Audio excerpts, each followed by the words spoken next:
As you wander through your community and notice all the small businesses, the barber shops, the pizza parlors, the flower stores, you wonder, how did they get their start? Who helps them? Who comes to their aid when they're looking for help? Well, we have a member of the city staff who will be with us this morning, and she'll answer a lot of those questions. Please stay tuned.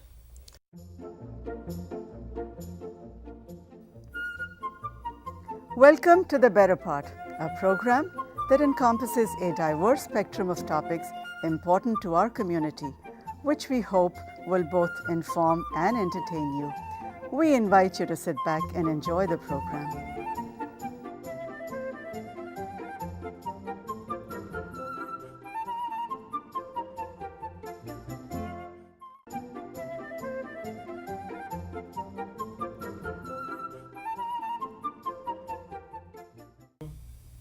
Hello, I'm Phil Lenahan for The Better Part. In November 2012, the city of Cupertino hired a small business economic business development manager. She is with us today. Her name is Angela Sway. Welcome, Angela, to the program. Thank you, Phil. Let's start from the beginning. What is an economic business development manager? Well, that's a great question, because I don't think people realize every day that economic development touches their lives. And basically, economic development is the economic vitality of a community. So it's how well its businesses are doing in terms of selling products or services to consumers, or businesses selling to other businesses, and the jobs that are created by these businesses. Have you done this job previously, or is this new for you? Oh no, I had previously been with the city of Fremont for about 10 years, and I love what I do. I love being able to help businesses, help people achieve their dreams of owning their own business and somewhat owning their own destiny. Well, how did that go in Fremont? Very well. It seems very successful. We do have a large, in Fremont there was a large population, a large community of smaller businesses mixed in with the larger high tech. And again, with small businesses, that really is the core and the backbone of most communities. How do you define a small business? What are small businesses? So small businesses are what they usually say, it's kind of small, medium size, where your employees are maybe 50 or less, and possibly catering to individual consumers. So the residents who go in to buy pastries or buy a pizza, as you said, or flowers, those typically are considered your smaller businesses. How much of the economy of a town or city are small businesses? Oh, a large majority. And small businesses are important because they do make up and contribute a large portion of sales tax. And sales tax, of course, is what helps fund city services. So that in Cupertino, that would be funding the sheriff's department, fire services, as well as street maintenance. So all the things that make a community the excellent place that you want to live in. I know in Cupertino, I see two small they're larger than strip malls, spending tons of money. The one on Stephen Cruz Boulevard and Vienza Boulevard and the one on Homestead are being completely renovated. So I assume that that's a good sign, isn't it? That's a very good sign, because most businesses, and as you would imagine, they want to be in a newer space and brand new facilities. And these property owners, by renovating the spaces, really are setting themselves to attract better retail. How do you determine the mix between, I guess I'd call them chains, and individual ownership? Well, it's definitely good to have both. The chains are what people recognize, but then it's always nice to have that kind of homegrown business, something that is local or caters to the local community. And so it's important to have both, because I think people enjoy the diversity and really do look for different offerings. What do you focus on when you're talking to these companies and businesses and small and large organizations? Sure. Well, if it's a potential new business, I tell them how great Cupertino is for them to locate, the daytime population that we have in terms of employees who are commuting to Cupertino to work, but as well as our residents in the high income households that we have that would be able to support these businesses. Now, for existing businesses, what I like to do is go in and meet with them and see really how they are doing in terms of what their plan is, what their end goal is, if they want to expand or if they just want to maintain how they're doing. And depending on where they are or what the goals are, I would tailor some resources their way or just talk to them and be their advocate. On chain stores, not the giant big box stores, but the chain stores, would you on occasion talk to any of the corporate level people saying we're looking for a certain type of store to be in our community? Would you be interested in placing one here? Definitely. So part of my job would be to contact those retailers who are looking to expand into the area. Perhaps they don't have a Northern California presence or a Silicon Valley presence. And if we have the space for them, we would love to invite them in. And again, it's pitching the story of how great Cupertino is to be a community in which they can open up a business. How do you, the Chamber does a similar type of job, so how do you interface with the Chamber of Commerce? I'm glad you asked. I work very closely with the Chamber. They're a great partner to have. And again, the Chamber is made up of existing business members, business owners. So it's good to get their ideas and their take as to how to help them better themselves and to grow their businesses. And then I also work with the Rotary because many business owners and business people are involved with the Rotary. And it's good to have that collaboration with both of the organizations. How many communities in the Northern California area maybe have a small business economic development manager? You know, I would say most do. We're kind of sometimes behind the scenes because we don't have a uniform or a badge and we're not driving out, meeting and greeting that many kind of residents. But most cities and counties will have someone concentrating on economic development because it's such an important part of again, the vitality of a community and how to create and maintain city services. Who, supposing a smaller city does not have an actual one, who normally would handle that, through the building department or the code enforcement? Or probably a planner or the community development director typically will have that experience in economic development. Okay, are you working on a material to give out to small businesses right now? I think you mentioned that in our pre-discussions. Yes, thank you for bringing that up. I'm working on a booklet on how to start a business in Cupertino. And so this is really targeting those folks who may not have the experience, are interested in owning their own business or opening their own business, but it's very important for them to know the different steps that it takes from starting your business, the naming of it, your tax bracket, how you're going to form the business, as well as looking down the line in terms of employees and a location. So it's important to know all of those things to ensure the success of a business. So you did one of those for Fremont, correct? I did. I'm going to show that on the screen. Okay. And when can we expect the one for Cupertino? Well, it's in its draft phases now, and we are looking to print by summer and have those available out to the public. So in all of our public buildings, we will also have it online if it's easier to download.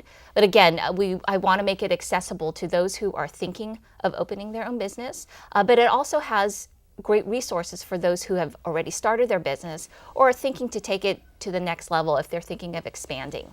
Will you be offering also classes? Yes, we are looking to offer training courses and classes, again, either partnering with the local SCORE organization as well as the SBA, and those would be classes on how to start your business, how to write a business plan, as well as financing.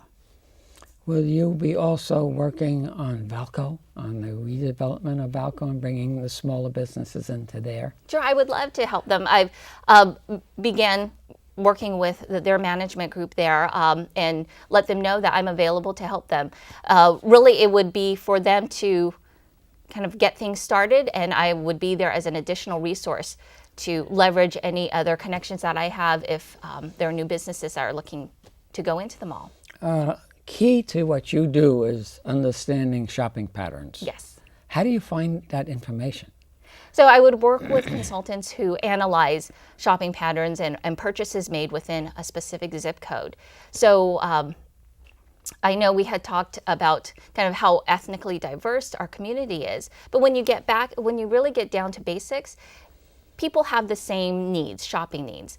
Apparel, fashionable apparel, and accessories and shoes, quality produce, fresh quality produce, high-tech gadgets. So really, when you think about it, there are basic needs that need to be met through your small business community or your business community in general. One thing I did notice about our ethnic diversity, I see a lot of people now walking to the store and coming back with their groceries. Is this going to be part of your planning, putting stores closer to various community areas? Well, it's a great trend for people to want to walk more. And again, the whole idea is of this lifestyle, of changing your lifestyle to incorporate more walking and walkability. And I think people appreciate being able to walk from store to store or from their home to a store versus getting into their car and having to drive, finding a parking spot, and that all takes time. So definitely walkability is always nice, and that's why they have started to build retail near high density housing, and that seems to be the new trend. Okay, so somebody is deciding to open a business of some type. Take us through the process that they should be aware of. What do you start with? What is the paperwork, and et cetera? Sure. Well, first off, please come into the city offices, either to make an appointment with a planner, depending on at what point you are, if you have your own space, or to meet with me. So I can go over, again, the different steps. And one of the most important steps to start off with is what your business plan is. What exactly is your business? How do you want to structure it? What does it mean to be successful in that business? And really think about kind of what the blueprint is for you to meet your end game of being a successful business. Mm-hmm. And from then, there are different licenses that you need to apply for, either with the city or with the county, depending on if you have a food service or if you have your own product. And then the next step would be location, and then filing at the state level for your business name. So there are quite a few different steps, but I'm here again as the ombudsperson, as the advocate, to help hold your hand through the entire process and get you started on the right foot. What papers do you have to file with the state? So if you're a reseller, then it's a reseller's license, also notifying them of your business name and tax structure. All right, and then the city has various licenses you have to get? Well, it depends on, again, the type of business. Any business, if it's a home-based business, or if you are opening a bricks-and-mortar storefront, we do have you take out a business license. And again, that helps us monitor and puts you into our database of knowing what businesses that we have in the city.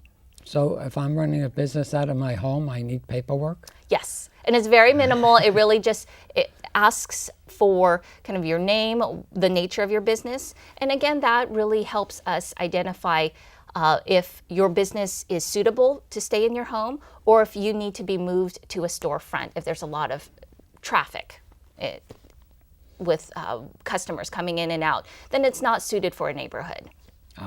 So I better check my paperwork at home. Please do. No, I'll be here to answer questions. I think I'm in compliance with a little something with the state going on right now, but that's all right. Okay, now, how do you reach out to the community to let them know of your services?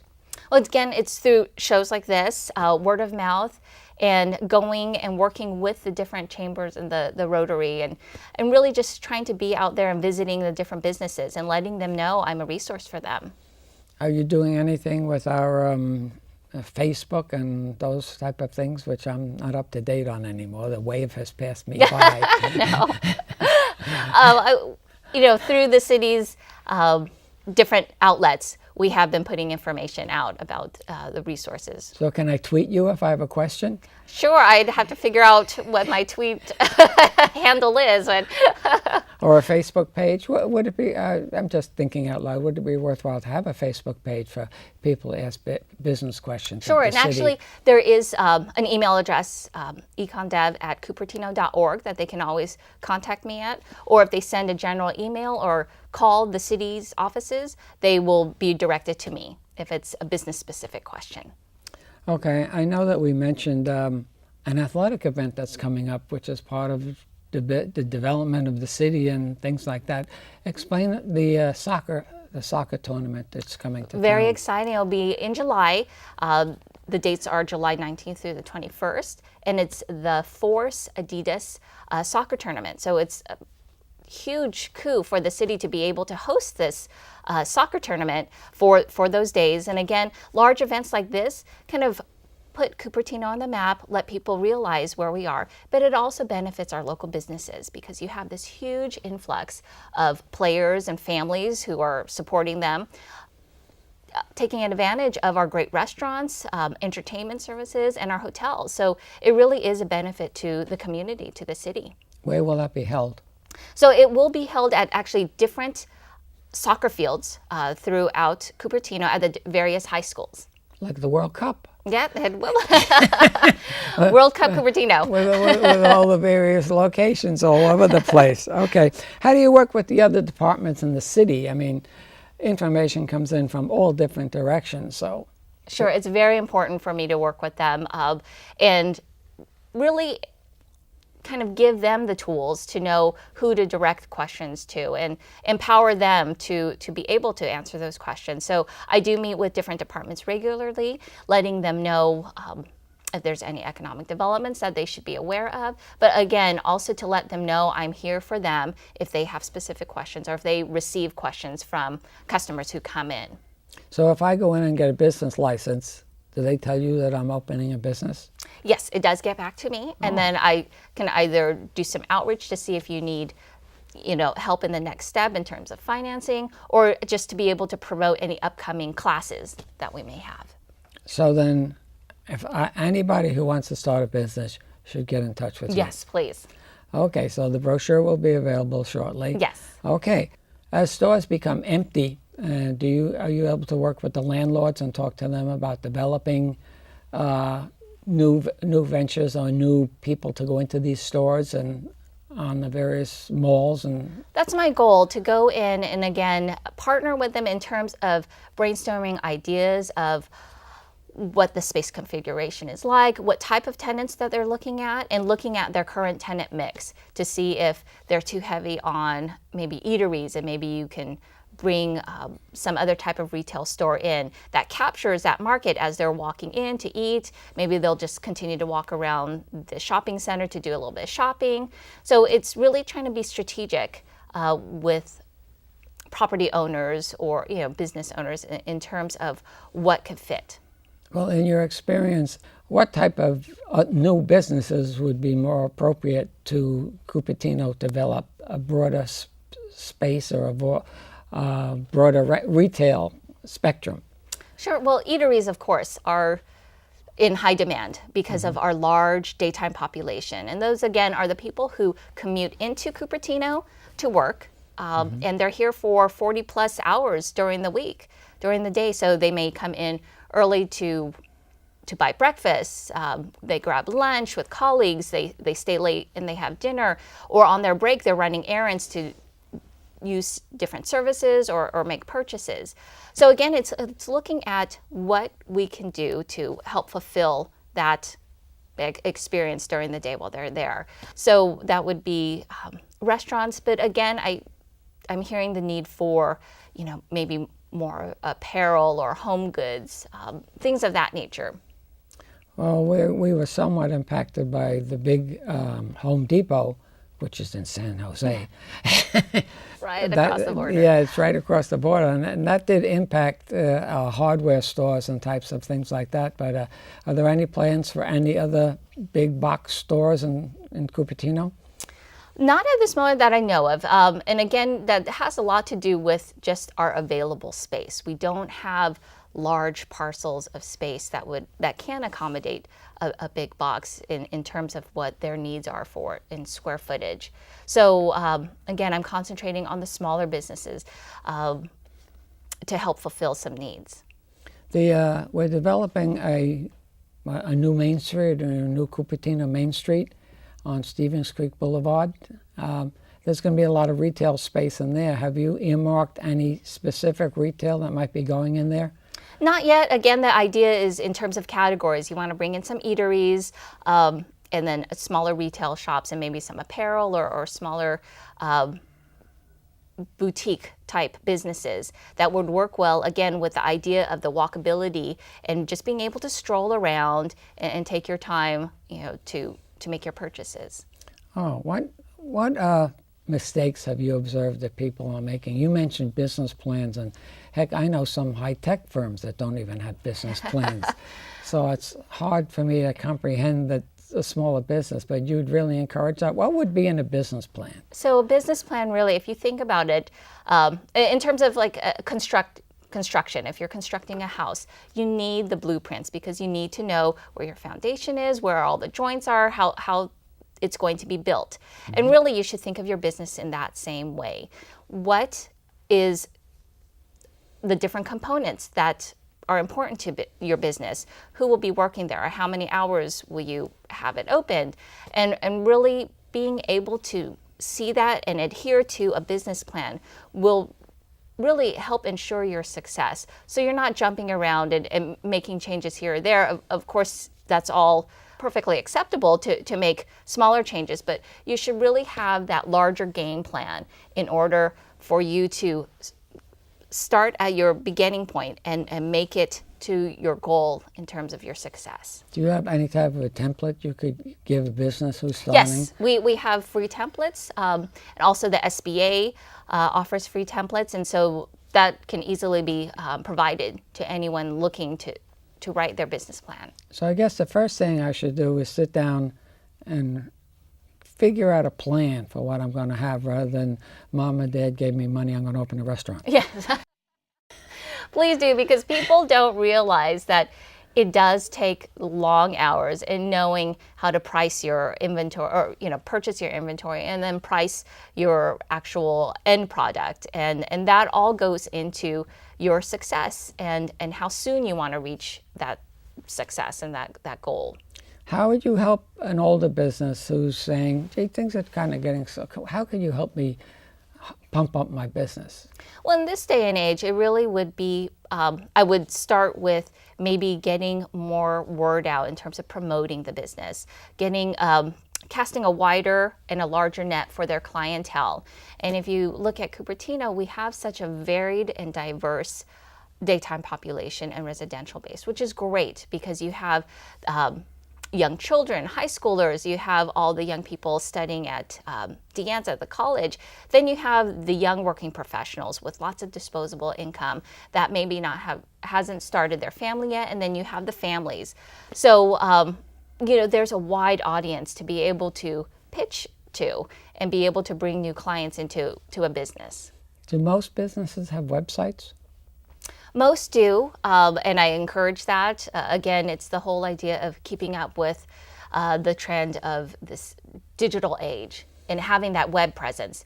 Because a lot of people, and I know I do this, I will check reviews online or check different websites for suggestions. And so it's very important to be able to be connected online. And then there's the social media, which we mentioned earlier, which really you're hearing more and more about. So the power of the social media, yes. Yeah, so you would suggest that these businesses also make sure they have an electronic presence? Yes. If that is their clientele, if that's who they're looking for. And you really have to take a look at kind of what product or service that they are selling. So really kind of tailoring it to their needs. Would they come and ask you about alternate locations or where the city's expanding or giving permits and expanding on some of these shopping malls, things like that? Yes, I can help business either relocate within the city of Cupertino. Maybe they've grown out of their space and they're unable to expand within where they are. So I am definitely able to help them kind of take a look at an inventory of available spaces, but also for other businesses who are, again, looking to come into Cupertino, I'd be able to help them. Yes, I would assume you would want to keep them in Cupertino. Yes. An important part of my job. Yes. What about financial help? Do you have, maybe some small business funding an inventory or flooring an inventory?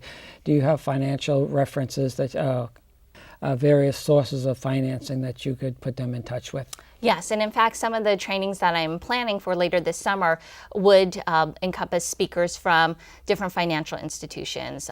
Maybe it's an SBA small business loan, and be able to provide references and resources for people looking for financing. All right. Is there anything else you'd like to talk about? We're just starting to run out of economic time here.